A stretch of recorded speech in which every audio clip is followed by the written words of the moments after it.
nung pumunta ako sa bundok, tapos nakilala ko yung mga mangyan, I'm sure hindi naman nila nakilala yung nanay ko, 'di ba? Pero ganun din yung kanilang mindset. Sabi nila, alam ko na nanguhuli kami ng isda sa sa ilog.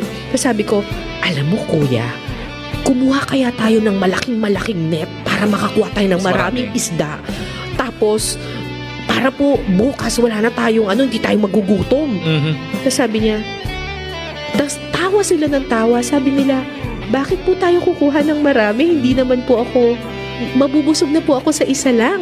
Totoo. Sabi ko, sayang po daming isda, kunin natin lahat. Sabi niya, bukas naman po nandyan pa rin naman po yung mga isda. Tama din naman. Ibibigay naman po yan ng Panginoon Totoo naman. bukas. Pero pag kinuha po natin lahat ngayon, baka po bukas hindi na tayo bigyan ng ilog. Dahil naging sakib tayo doon. Dahil naging sakim tayo. Sobrang talagang sabi ko, grabe, ito yung mga tao na sinasabi nilang uneducated. Pero 'di ba, Father, parang when you talk about education, sasabihin nila uneducated itong mga taong to, but these people, sila yung nagtuturo sa atin na hindi, just take whatever is due you for that day. Yun yung values na hindi natin makita ng kahit mga edukado, actually mga edukado pa nga ang gumagawa ng hindi Exactly. maganda.